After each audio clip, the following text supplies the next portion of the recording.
No Palavra Aberta de hoje, vamos conversar com o empresário, presidente da FEComércio do Ceará, deputado Luiz Gastão, do PSD, para a gente entender as prioridades para o seu mandato, deputado. Bem-vindo ao Palavra Aberta.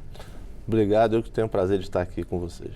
Deputado, para a gente começar aqui nessa nossa conversa, o senhor recentemente se reuniu com o vice-presidente Geraldo Alckmin, que é ministro também da Indústria, Serviços e Comércio. Como é que foi a conversa? Quais temas foram tratados? Enfim, como é que foi esse encontro, que foi também em nome da Frente Parlamentar do Comércio, né?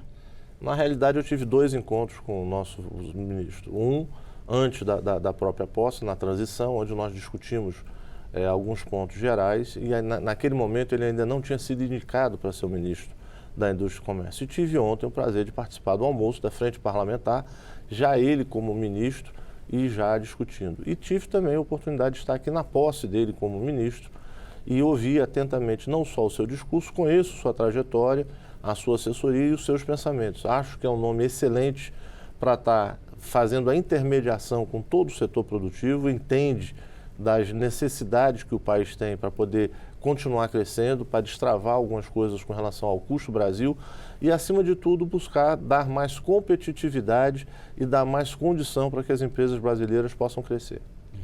Deputado, se puder elencar, quais são os temas que serão prioritários no mandato do senhor aqui? Olha, o mandato de deputado, a gente sempre tem essa pergunta, qual é o tema prioritário para fazer?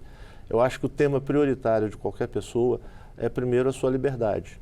É fazer com que o país continue sendo um país onde as pessoas possam ter livre, possam manifestar suas crenças, suas religiões, as suas ações de forma livre, mas, acima de tudo, que você possa ter a liberdade do empreender, de criar empresas, de criar empregos e poder desenvolver o país. Eu acho que nós crescemos muito em alguns pontos. A reforma tributária é fundamental para que a gente possa não só dar mais competitividade para as empresas, reorganizar o país e refazer e rever realmente essa questão do Pacto Federativo, onde nós precisamos fazer com que tanto estados como municípios possam ter mais autonomia e independência financeira e não ficar tão dependente do poder central. O senhor mencionou a reforma tributária, é um tema que está em alta, na verdade está há muito tempo, e um dos desafios, um dos problemas da reforma tributária é que cada um tem uma reforma tributária ideal na cabeça, né? Quais pontos o senhor considera que são prioritários, que não podem ser deixados de lado numa discussão, eventualmente numa votação de uma reforma? Olha, eu, como todo brasileiro, sou contra qualquer pensamento em relação a CPMF, taxa sobre transação financeira ou qualquer outro ponto desse. Mas eu não consigo enxergar uma reforma tributária sem você criar um fundo que possa, durante um período, fazer a transição entre o modelo atual e um novo modelo. Várias propostas estão sendo colocadas e estão sendo discutidas, inclusive algumas que prevêem até 50 anos de reestabilização e transição entre um modelo e outro. Eu acho que nós precisamos ter uma transição mais rápida e mais célere, mas para isso nós precisamos ter a tranquilidade também que os entes não percam receitas e possam continuar prestando os serviços públicos que são tão relevantes para a nossa sociedade. E eu não vejo como se construir isso sem ter um fundo que possa fazer essa transição. Ou seja, se nós vamos sair para um IVA, do ICMS, do IPI, para um IVA, para um imposto único, nós temos que ter aí um tempo de maturação e repartição desses recursos entre os entes para que possa garantir que municípios e estados não saiam prejudicados e não tenham possibilidade de passar dificuldades.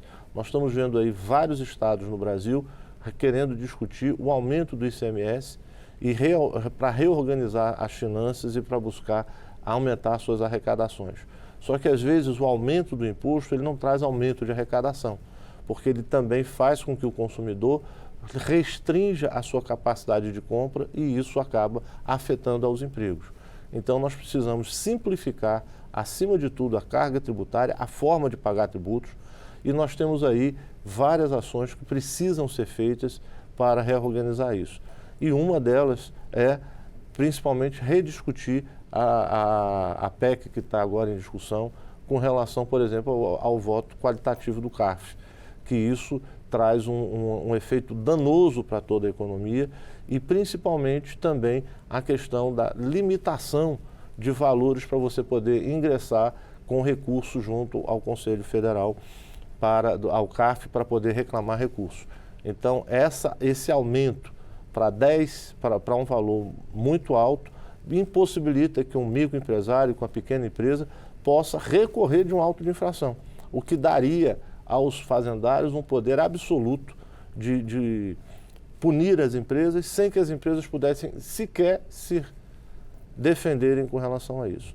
Então, nós não podemos fechar os olhos para as micros e pequenas empresas e nós temos também que ver e termos uma atuação que faça com que se tenha realmente justiça fiscal e equilíbrio fiscal. Nós não podemos tirar das empresas a competitividade e o direito delas a discutir. Nós temos uma parafernália de tributos que faz com que muitas vezes esses votos que você fala do CARF, por exemplo, de ter o voto qualitativo, ora, se está tendo empate com pessoas que vivem de discutir reforma tributária, são experts em discutir reforma tributária e não chegam a um consenso com relação ao auto, não é um voto qualitativo que vai ter. É porque realmente a tributação requer que seja simplificada e seja mais objetiva. Nós não podemos continuar com critérios subjetivos, onde para uma empresa o fiscal dá um alto e para uma outra empresa o fiscal não autua. Isso tira a competitividade e faz com que as empresas não possam competir de forma igualitária. Agora, e o teto de gastos, hein, deputado? Qual a opinião do senhor sobre isso? Olha, eu acho que nós temos que ter muita tranquilidade, mas também muito cuidado com relação a isso. Nós temos ainda o endividamento do país grande, nós precisamos sair, e eu acredito que você só vai conseguir fazer com que você tenha mais tributos se você tiver uma atividade econômica pujante, um crescimento econômico e uma formalização dessas empresas.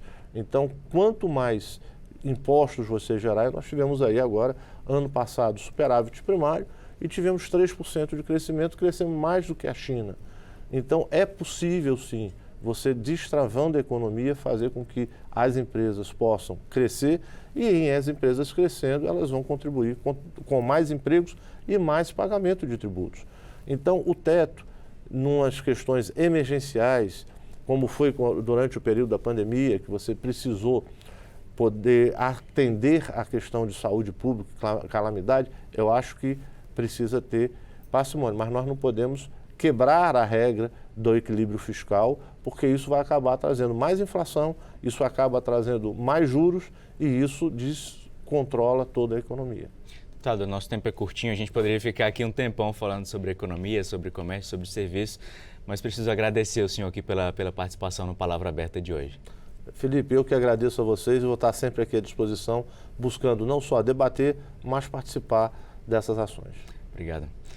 Você assistiu ao Palavra Aberta de hoje com o deputado Luiz Gastão, do PSD do Ceará.